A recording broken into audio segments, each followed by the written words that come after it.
तो hello students, आज हम एक सब टॉपिक लेके आए हैं system of particles and rotational motion का, that is rolling motion.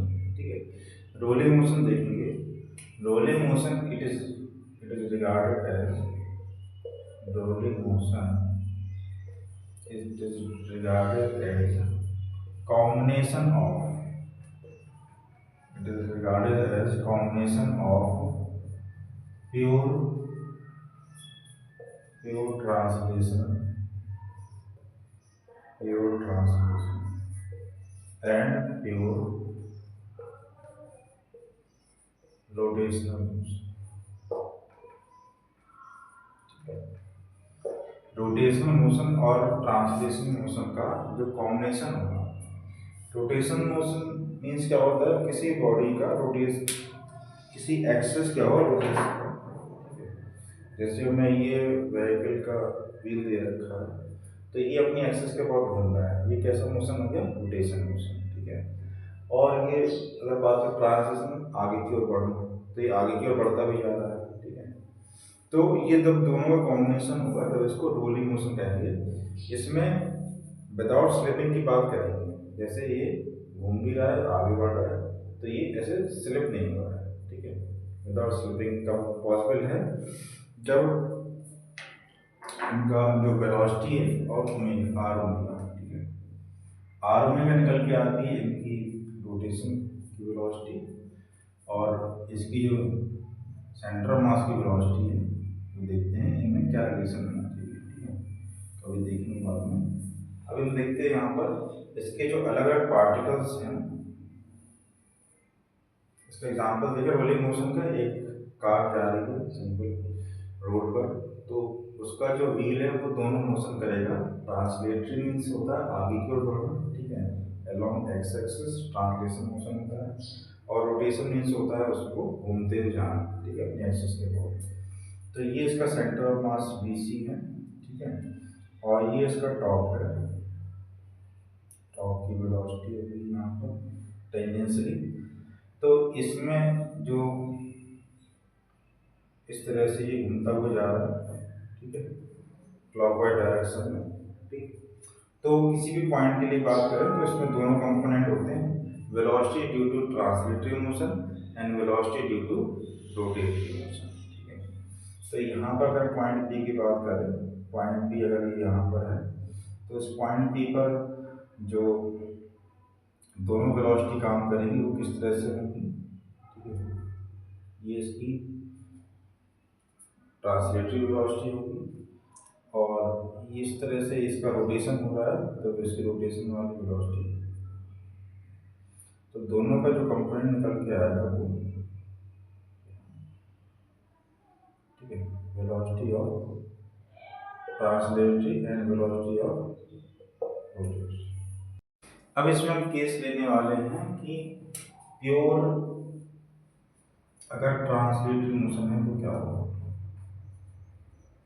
Pure अगर ट्रांसलेशन होता है, pure translation motion,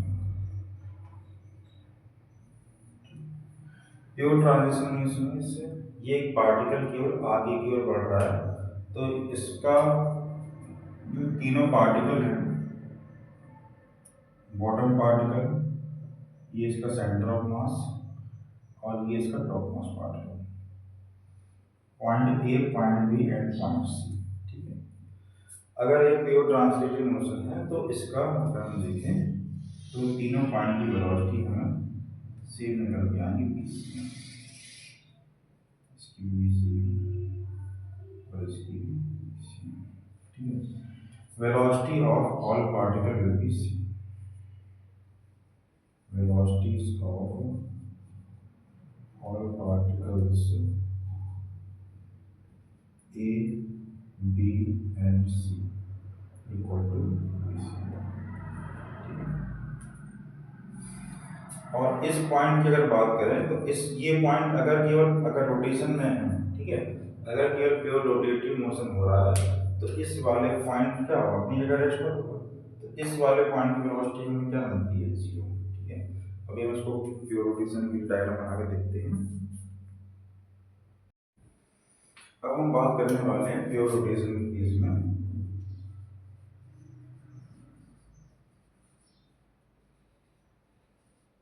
rotational motion. Pure rotational motion का मीनिंग होता है कि ये जो डिस्क है व्हीकल का व्हील है, ये अपनी एक्सिस पे क्या घूम रहा है, ठीक है, इस तरह से। अगर ये लगातार अपनी एक्सिस पे घूम रहा है और इसमें ट्रांसलेटरी मोशन नहीं है, आगे या पीछे को नहीं बढ़ रहा है, तो इसको हम बोलेंगे प्योर रोटेशन, ठीक है। रोलिंग रोलिंग मीन्स क्या होता है, लुढ़कना, ठीक है। ये घूमता हुआ आगे क्यों जा रहा है, rotation plus translation is called rolling. अगर रोलिंग की बात करें, रोलिंग क्या है, रोलिंग मतलब ट्रांसलेटरी मतलब आगे की ओर बढ़ना और प्लस रोटेशन, ठीक है, दोनों कॉम्बिनेशन को रोलिंग बोलते हैं। तो जब ये डिस्क अपने ही एक्सिस पर घूम रही है, ठीक है, तो इसका जो सेंटर ऑफ मास है उसका मोशन क्या है, कुछ नहीं, पॉइंट ए सी और पॉइंट बी। तो यहाँ पर दोनों पॉइंट जो ए और बी हैं उनकी वेलोसिटी कितनी होगी, आर, ठीक है। केवल टेंजेंशियली इनकी वेलोसिटी होगी ड्यू टू रोटेशन, ठीक है, रोटेशन की वजह से V A equal to V B equal to R होगा। जबकि यहाँ पर वी सी इक्वल टू क्या होगा जी, जो सेंटर ऑफ मास है, velocity of centre of mass, velocity of centre of mass C M equal to zero, ठीक है। ये छोटे छोटे फैक्ट्स हैं जिनको हम इजीली समझ सकते हैं, ठीक है, बहुत ही इंपॉर्टेंट पॉइंट्स हैं। तो जब हम दोनों का कॉम्बिनेशन लेंगे रोलिंग के लिए, जब रोलिंग मोशन हो रहा हो तब हमें क्या करना है, इस केस और इस केस को ऐड कर देना है, ठीक है। तो यहाँ पर ये वाला जो टॉप मोस्ट पॉइंट है ये VCM और ये VCM क्या हो जाएगा, यहाँ पर ये 2VCM हो जाएगा, दोनों ऐड हो जाएंगे। यहाँ पर ये वेलोसिटी इसकी क्या है, जीरो, वेलोसिटी यहाँ पर क्या है, जीरो। तो जीरो और VCM मिलकर क्या हो जाएगा, यहाँ पर केवल VCM हो जाएगा।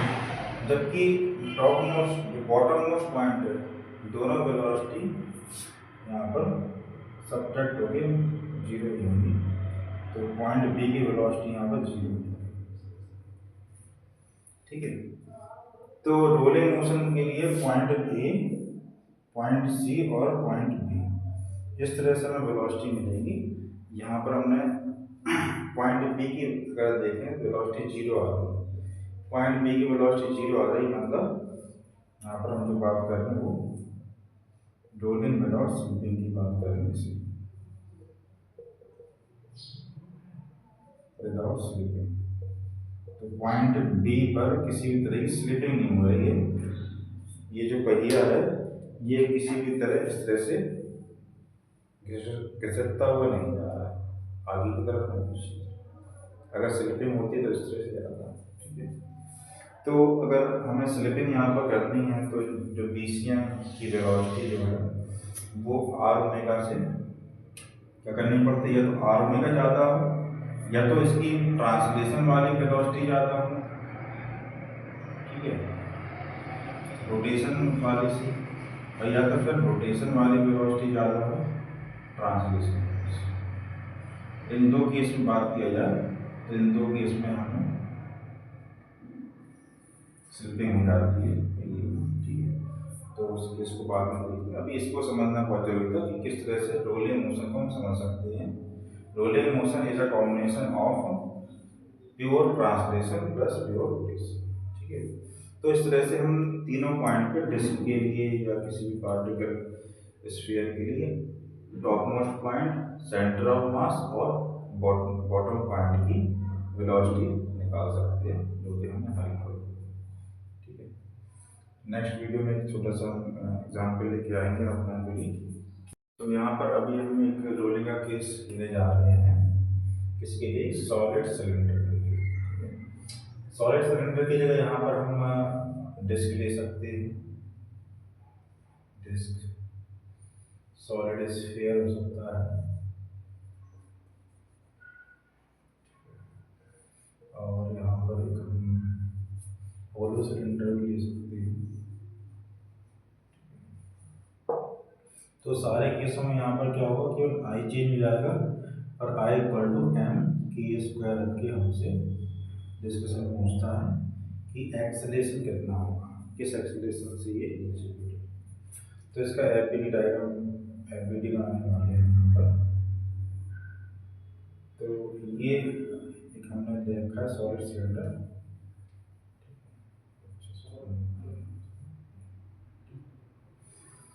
तो इसके लिए हम बात करें तो यहाँ पर इसका जो मास है वो mg नीचे की तरफ काम करेगा, ठीक है, थीटा इंक्लाइन पे।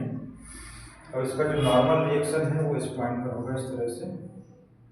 तो ये वाला जो एंगल है वो थीटा होता है mg cos थीटा। और यहाँ पर नॉर्मल रिएक्शन काम कर रहा है।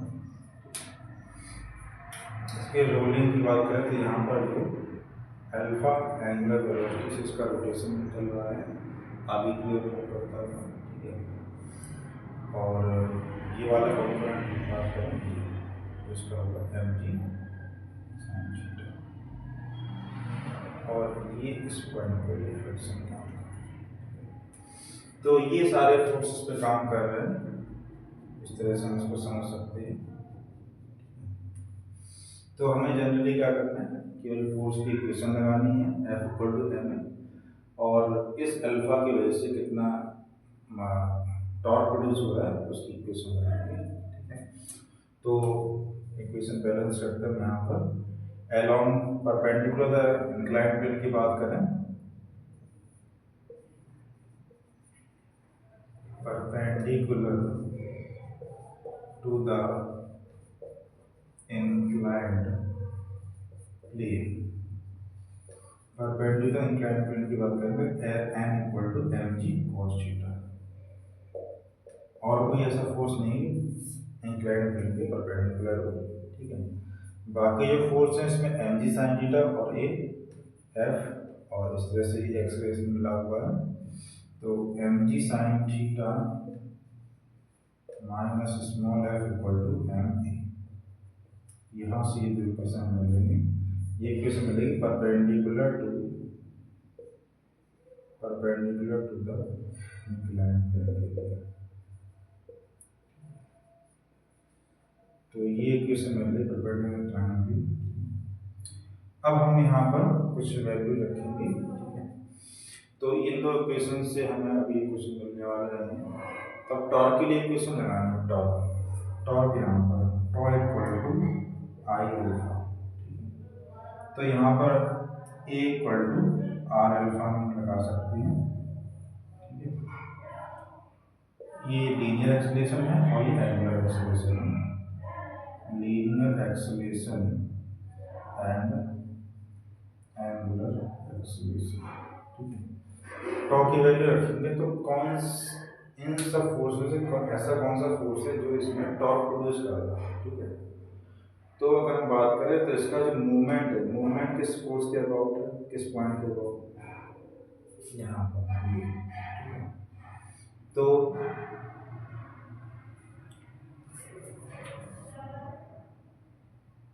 तो इन सारे फोर्सेस में से इसको घुमाने के लिए पॉइंट ऑफ कांटेक्ट P पर इस F फोर्स इसको ऐसे घुमा रहा है जिसकी वजह से ये घूम रहा है, ठीक है। तो F into R equal to I लिखेंगे कितना है, और अल्फा की जगह रख सकते हैं ए अपॉन आर। तो यहाँ से एफ की बात करें तो small F will get I A upon R square. इस वैल्यू को हमें पुट कर देना है यहाँ पर, ठीक है। तो we will get mg sin theta minus I A upon R square equal to M A, ठीक है। ये वैल्यू उधर चली जाएगी और ए कॉमन ले लेंगे, ए कॉमन लेके ये बन जाएगा हमारा m plus I upon R square equal to mg sin theta. तो हमें एक चीज जानता है, इस फॉर्मूला मिल गया A equal to mg sin theta upon m plus I R square.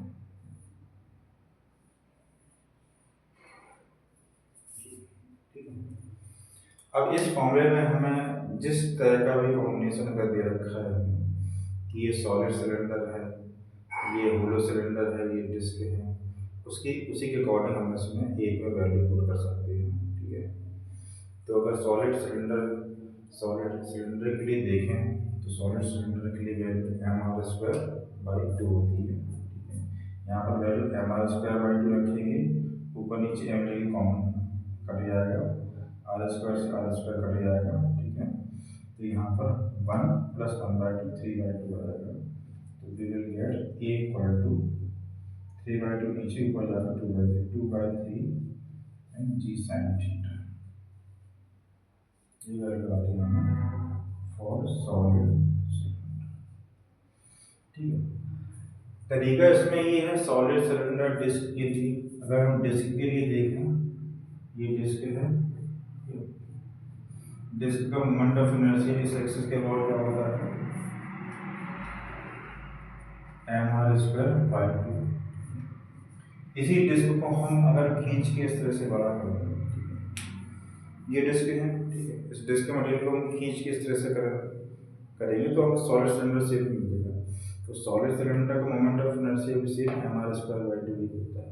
ठीक है, अगर रिंग के लिए देखें, रिंग किस तरह से होती है, ठीक है, ये रिंग है, रिंग का moment of inertia centre of mass and perpendicular axis होता है mr²। ठीक है, और सेम एज इसी को हम अगर एक्सटेंड कर देंगे तो हमें होलो सिलेंडर का मोमेंट ऑफ इनर्शिया मिलता है। ठीक है, 2/3 sin g sin theta value आ गई है। अब इसमें हमें देखना है कि किस केस में ये हमें स्लिपिंग होने से बचाएगा। ठीक है, कब तक इसमें स्लिपिंग नहीं होती है। ठीक है, इस बार इसको गो थ्रू कर लेंगे एक बार। इस फेबॉइड डायग्राम को हमें बनाना है, कोई सा भी अगर एग्जाम्पल आता है। इस डिस्कशन से आप जी एडवांस और मेंस तक के सारे क्वेश्चन आप लगा सकते हैं। ठीक है, आपको केवल एक क्वेश्चन पुट करनी है। ठीक है, और विदाउट स्लिपिंग के लिए हमारे कंडीशन है, विदाउट स्लिपिंग के लिए विदाउट स्लिपिंग में क्या हो जाता है कि हम एक r ही रख सकते हैं विदाउट स्लिपिंग। तो हमने केवल यहाँ पर फोर्सेस देखे और ये देखा कि कौन सा फोर्स इसमें टॉर्क यूज कर रहा है हमारा। तो इस तो हमने यहाँ पर ये है और ये फ्रिक्शन जो इसको ऐसे घुमाना है। ठीक है, इस एक्सिस के ये एक्सिस आ रही है। ठीक, तो अगर एमजी साइंटिस्ट को घुमाने की कोशिश कर पा रहा नहीं, वो तो उसको खींच के ले जा रहा है। घुमाने की फोर्स कौन कर रहा है, केवल ये वाला फोर्स, नीचे वाला फोर्स कौन सा, फ्रिक्शन फोर्स, इस तरह से। ठीक है, तो इसलिए हमने एफ और इनटू परपेंडिकुलर डिस्टेंस कितनी होती है, जिसको मोमेंट आर बोलते हैं। आर यहाँ पर क्या है, मोमेंट आर, मोमेंट आर। तो फोर्स इनटू परपेंडिकुलर डिस्टेंस क्या हुआ है, equal to alpha.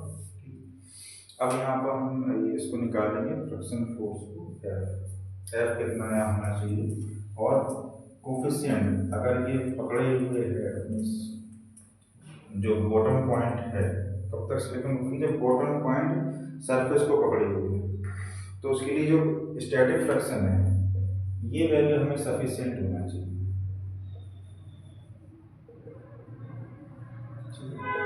Coefficient of static friction, coefficient of static friction, इसकी वैल्यू सफिशिएंट होनी चाहिए हमें। उसी के बाद एफ निकालेंगे पहले। तो एफ की वैल्यू हमें मिल जाएगी यहाँ से, इक्वेशन जो हमने बनाई थी M G sine theta minus F करके। तो एफ यहाँ और ये यहाँ, तो M G sine theta minus M A की वैल्यू रख देंगे। ये कितना आ रहा है यहाँ से, 2/3 जी साइन थीटा। तो 1 माइनस 2/3, तो 1/3 है, 1/3 एम जी साइन थीटा। तो ये एफ की वैल्यू, म्यू एस की वैल्यू कितनी जाएगी, एफ एस अपॉन एन। ठीक है, तो 1/3 M G sine theta upon M G cos theta. M G से एम जी कट गया, 1/3 टेन थीटा। तो हमने पहले भी देखा कि अगर केवल किसी बॉडी को स्लाइड कर दिया, ठीक है, इस तरह से कोई बॉडी अगर स्लाइड हो रही है, तो हमें ये थीटा दे रखा है, तो म्यू एस की वैल्यू केवल mu S equal to tan theta ही आ जाती है। लेकिन यहाँ पर ये बॉडी की बात होती है जो कि एक ट्रांसलेटरी मोशन को परफॉर्म कर रही है। यहाँ पर ये जो बात कर रहे हैं रोलिंग मोशन की, रोलिंग मोशन केवल जो हमारे पास इस तरह की बॉडी है, ठीक है, जो रोल कर सकती है, जैसे सॉलिड सिलेंडर हो गया, स्फीयर हो गया, ठीक है। तो ये वैल्यू जो म्यू एस की वैल्यू हमें मिनिमम इतनी होनी चाहिए और इससे ज़्यादा नहीं। तो mu S will be 1/3 tan theta, ये वैल्यूज होनी चाहिए for the without condition for the condition for without, क्योंकि फ्रिक्शन की वजह से वो उसको पकड़े रहेगा और वो केवल रोल होता रहेगा, ठीक है। तो म्यू एस की वैल्यू मिनिमम 1/2 tan थीटा होनी चाहिए। अब एंगल यहाँ पर अगर दे रखा है हमें म्यू की वैल्यू अगर 30 डिग्री दे रखी है, तो उस कंडीशन में mu S equal to 1/3 tan 30 हो जाएगा 1/3, ठीक है। tan 30 1/3 को 1/3 वैल्यू दी जाएगी। तो 1/3 वैल्यू 0.33 होती है, 0.33 और 1/3 वैल्यू 0.707 होती है, तो इनका मल्टीप्लाई होते हैं पॉइंट में है। अब इसकी हम अदर एनर्जी के लिए देख लेते हैं डिस्कशन। इस तरह क्वेश्चन आए हुए बार बार जी में कि ये बॉडी यहाँ पर है, ठीक है, ये बॉडी यहाँ पर है और इस तरह से इसका रोलिंग होता हुआ यहाँ पर आ जाती है, तो कितना इसमें कितना टाइम लगेगा, कितनी इसकी वेलोसिटी होगी। तो यहाँ पर सिंपल हमें फॉर्मूला लगाना पड़ता है, कॉन्सेप्ट लगाना पड़ता है यहाँ पर, loss in potential energy equal to gain in kinetic energy. तो जितना ग्राउंड से हाई पे होगा तो उसमें पोटेंशियल एनर्जी होगी, ठीक है, और जितना ये लगता हुआ नीचे आएगा तो काइनेटिक एनर्जी का फॉर्मूला निकालना, kinetic energy of body equal to the sum of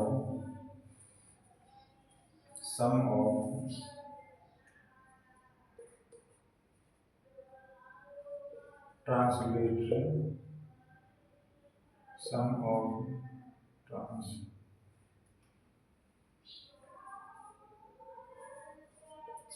translatory kinetic energy plus sum of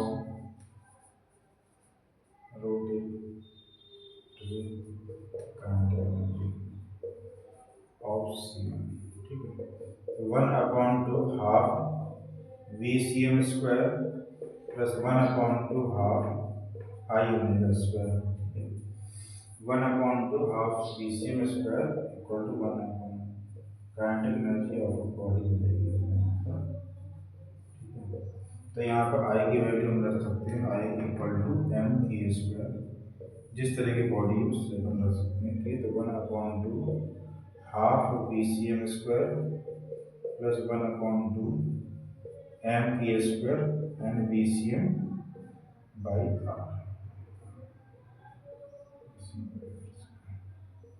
क्योंकि ओमेगा यहाँ से क्या हो जाएगा, ओमेगा यहाँ से हो जाएगा V C M upon R, ठीक है। तो हमें ये फाइनल रिजल्ट मिल जाएगा काइनेटिक एनर्जी के लिए, कॉमन लेंगे 1/2 V C M square common हो जाएगा, तो हमें 1 प्लस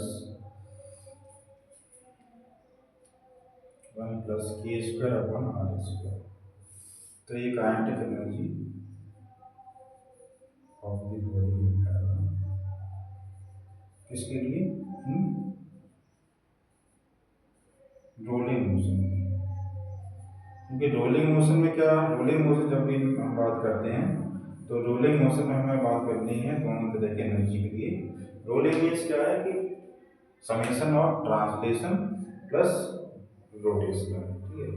तो ये हमें एनर्जी मिल रही है ट्रांसलेटरी की वजह से और ये हमें मिल रही है रोटेशन की वजह से, ठीक है। इस पे क्वेश्चन देख रहे हैं, उसके बाद आप लोग देखें कितना इजी क्वेश्चन आया हुआ है जी मेंस में।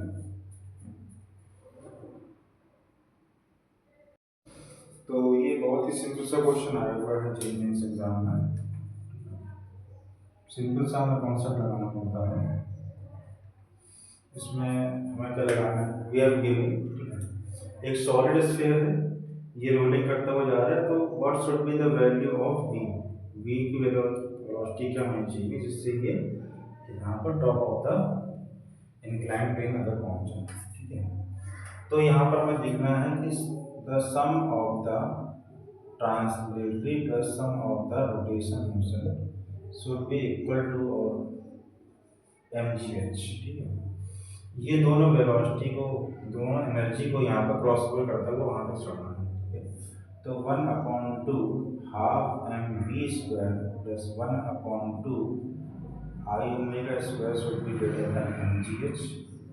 ठीक है, सॉलिड सिलेंडर की बात कर रहे हैं, यहाँ पर आई की वैल्यू कितनी होगी, तो सेंटर ऑफ मास के हो 2/5 एम आर स्क्वायर। ठीक है, और ओमेगा की बात करते हैं, ओमेगा इक्वल टू क्या होगा, V/R। ठीक है, ये दोनों वैल्यू पुट करेंगे, 1/2 half M V square plus 1/2 I की वैल्यू रखेंगे 2/5 एम आर स्क्वायर। ठीक है, स्मॉल एम ले लेते हैं, और वी की ओमेगा की जगह मिल जाएगा V/R का whole square greater than M G H. यहाँ से एम है क्योंकि वेलोसिटी निकालना है, वेलोसिटी में एम का रोल नहीं है। ठीक है, यहाँ से कौन कौन सी वैल्यू यहाँ जा सकती है, ठीक है देख लेंगे। पूरी इक्वेशन में 10 से मल्टीप्लाई कर सकते हैं, 5 टू 10। ठीक है, तो हमें 10 5 से मल्टीप्लाई कर देते हैं पूरी इक्वेशन में, तो ये वैल्यू हमें 5/2 2 से 2 तो वैसे कट गया, एलसीएम लेंगे 10 5 V square plus 2 R square V square, this value should be greater than G H. जब यहाँ पर केवल वी स्क्वायर बच रहा है, तो 7v² अपॉन 10 ग्रेटर देन और इक्वल टू जी एच। तो यहाँ से हमें क्या मिल जाएगा, v should be greater than equal to 10/7 G H. तो इस तरह से हम नीचे बॉटम से अपर के लिए या अपर से बॉटम के लिए सिंपल सा हमें कॉन्सेप्ट लगाना पड़ता है।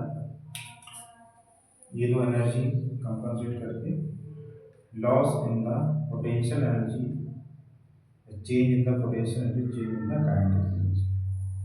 जब काइनेटिक एनर्जी पुट करेंगे तो यहाँ पर हमें दोनों तरह की एनर्जी लेनी पड़ेगी, translatory and plus kinetic energy of rotation. देखिए पोटेंशियल एनर्जी में सिंपल क्या लगेगा, एमजीएच। तो इस तरह से हम बहुत ही टिपिकल से क्वेश्चन आए हुए हैं, डिस्कस कर सकते हैं, सॉल्व कर सकते हैं।